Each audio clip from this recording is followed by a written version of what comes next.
My brother has been estranged from the family for 10 years. I want us all to forgive each other and reunite.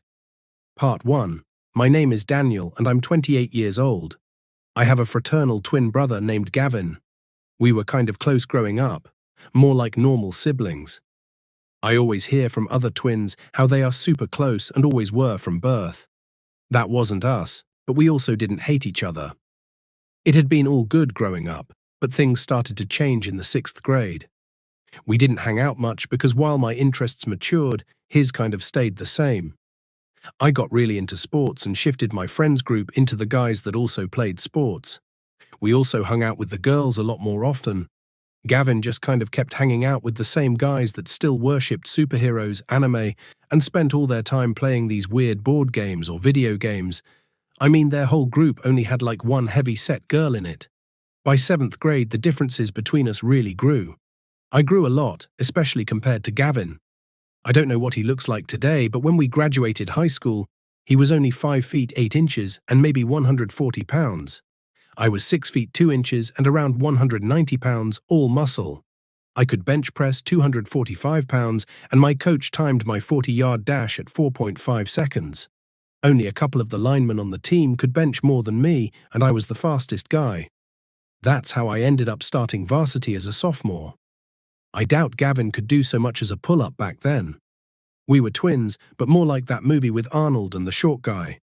I always wish we would have been more like Van Damme and his twin brother from that one movie, but that just didn't happen. Anyway, back to 7th grade. Now I feel bad for what happened during those years, but I was just a dumb kid back then, and a lot of what I did was just normal kid stuff. I admit I did pick on Gavin, but it was mostly just joking around. A few things went too far, but I apologized and got in trouble for those things.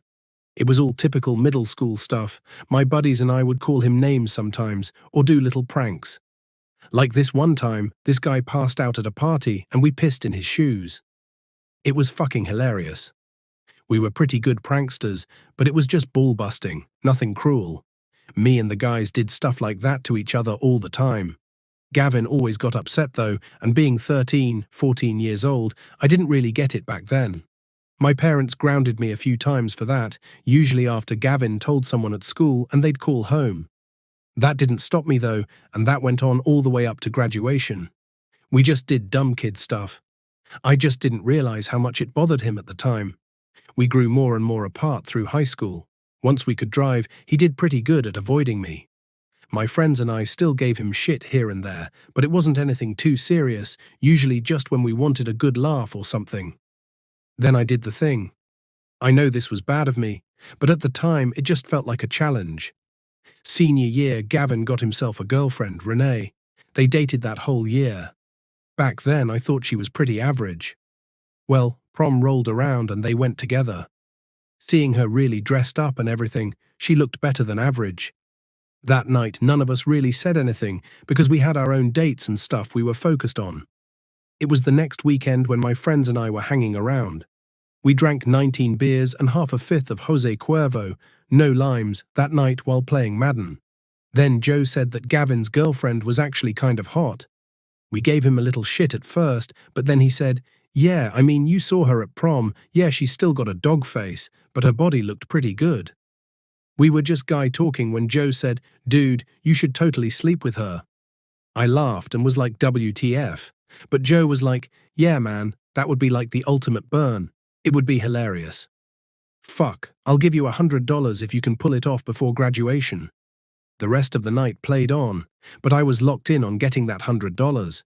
It gave me about 4 weeks to pull it off. I started out just texting. My brother didn't have any experience at all with girls prior to Renee. I had been pretty good with the girls all through middle school and high school. I played it right, just being friendly and flirty. She kept saying she shouldn't be texting me, but she didn't stop. She did not have a face to die for. So thinking back, I think she liked the attention from one of the hot guys at school. Eventually, I got out of her that her and Gavin had already had sex a couple times, prom being their first time. I had been worried that she was a virgin, which would have made getting her to give it up way harder. I used this as my angle and ramped up our messaging, especially after she admitted that her first few times with him hadn't been anything great. It was a few days before graduation. I knew Gavin had to work that night. I used that chance to invite Renee out, and she accepted. I played the night right with her, and eventually we ended up at my best spot for car sex. She really wasn't apprehensive. I kept selling myself as the superior twin, which I was. We ended up having sex in my car. I had won the bet, but I didn't want Joe backing out of paying me the $100, so I took a snap video when I was hitting it from behind. She didn't even know. I know that was bad, but really at the time I just didn't want Joe to try and go back on his deal. I didn't do it to be a creep or anything. I took Renee back home. It wasn't real late, like 11 p.m. or so. Gavin got off around then. I went to Joe's to collect and showed him the proof. A few of the other guys were over as well, which was weird for a Wednesday, but we had been out of school since the prior Friday and had been partying a little more than usual. He gave me the $100 and I told the guys how I pulled it off. That's when Joe said, "Man, send that shit to Gavin." I don't know why, but at no point did it cross my mind that this would be a bad idea. I just said, "Yeah? Should I?" All the guys were like, "Fuck yeah." Just like that, I sent it to him. We all gathered around the phone to get his message back. Nothing came. I ended up staying over at Joe's that night. I woke up the next morning and was getting bombarded with messages from my mother. She was pissed. I got in the most trouble I have ever gotten in.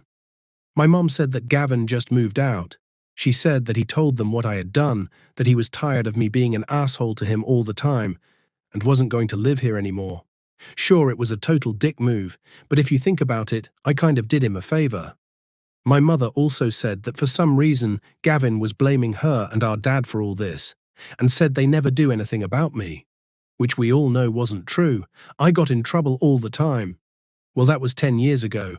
We did find out from some people who knew Gavin that he went into the military. We just got an update last year that he was out and was living in Washington State. That's when I first tried to get a hold of him. My parents have been trying to get a hold of him since the day he moved out. He will not respond to anything. I just am not sure what I should do. I've told a few people about this over the years, and they say I should apologize now. But how can I do that when he won't talk to any of us? My brother has been estranged from the family for 10 years. I want us all to forgive each other and reunite. Part 3 and 4. Part 3. Daniel's update. I finally got through to my brother. I tried to send him some apologies. I tried to be the nice guy. But after cutting off my parents and I for a decade over dumb shit that happened when we were kids, I had enough. I finally just told him off on how much of an asshole he has been over the last decade. He's missed every Christmas, every Thanksgiving. I deep fry a damn good turkey. He has not returned a single phone call, email, anything that whole time. I let him know all that. I told him he was an asshole for not realizing that we were just kids then, and that you got to get over this stuff.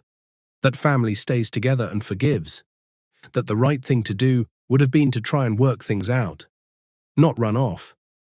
What I said worked. He messaged me back. He actually agreed with me. We each apologized for what happened in the past. It was good to reconnect with my brother. I even offered him a groomsman spot in my wedding. He told me he would think about it and get back to me. After all these years, it feels good to be a family again. Part 4. Gavin update. Every few months for the past couple of years, my brother Daniel has sent me a random email, usually at like 3 in the morning. I'm still not sure what the hell that's about.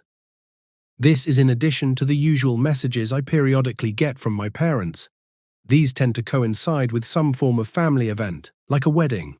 I'm sure more than anything that my absence from the family has damaged the illusion that we are close-knit. I sometimes wonder if they still make excuses for me not being there. I have always ignored and blocked any calls, emails, or DMs I have gotten. I was doing that with my brothers as well, although I do typically read them. Mostly in attempts to see what they really want. With my parents, it was always easy. They want us to look like a family. My brother, however, is such a moron that I often have a hard time figuring out what he is getting at. There are always these half-baked apologies interwoven into long details about his personal life. He once sent me a message that had to be 500 words about his job, which is working the desk at an enterprise rent-a-car. Not shaming anyone's job here. It's just that he goes on about the weirdest stuff. Telling me about the mundane ins and outs of a local enterprise dealer is not really necessary in an apology message. If it were funny stories about crazy customers, sure, but I don't really need to know about how important recording the mileage is. He also goes on about his friends, his fishing trips, and how good he thinks the Grizzlies are going to be. I just don't really get what he wants. One time, he bought a hunting rifle and told me every single thing that could possibly be said about this gun. I wasn't sure if he was trying to intimidate me or impress me. I have gotten a few laughs from this, which is good because at no point have I read anything that sounded like a genuine apology. I guess after 2 years of this, he finally got fed up. I was surprised it went that long. About a week ago, he sent me a message telling me all about his fiancée. This was actually the first I'd heard about him dating since maybe a year after I left. When I didn't respond for 3 days, which I was never going to do, he ripped into me. The rant I got, for how absurd it was, really pissed me off a lot. Daniel directly said, "You are such an asshole. I can't believe after all this time you are still butthurt about the actions of a dumb kid. We were kids. It's what kids do. They give each other a hard time. I didn't mean any of it. You didn't get hurt. Nobody beat you up. I still got punished every time you snitched on me. It's not like I got away with anything. I don't hold that against you. I forgave you. I get it. You were pissed about Renee, but I did you a favor. She wasn't ready for a relationship then, and I saved you. You need to grow up. If not for me, then for Mom and Dad. You've torn this family apart. That's not what families do. They look out for each other and forgive each other." It just ended there. I was so pissed off reading it. He actually believes I am just as much to blame as he is, maybe more so. He downplays everything he did. He will never understand. Unless I make him understand. I decided to reach out to my brother. I apologized, and so did he. We talked for a while, and he rambled on about his life over the last 10 years. This was mostly him telling me about various times he was drunk in the woods. I must say, it is uncanny how well he can recall how much and what exactly he drank on a given night or weekend, even when the event took place years prior. It's like talking to an alcoholic Rain Man. Anyway, I'm going to be a groomsman in his wedding in exactly 3 weeks. It will be the first time seeing him or my parents since just before our high school graduation. I would have let it all go if they had just left me be. I'll take this opportunity to show them what it was like to be me. This was part 1, 2, 3, and 4 of the following story. My brother has been estranged from the family for 10 years. I want us all to forgive each other and reunite. For the end, continue on the channel. Thanks for watching. Don't forget to like, share, and subscribe so you don't miss any of our amazing stories. Let us know in the comments what you thought about this video or suggest a topic for the next one. We'd love to hear from you. See you in the next video, and remember, history is full of lessons that shape our world. Bye for now.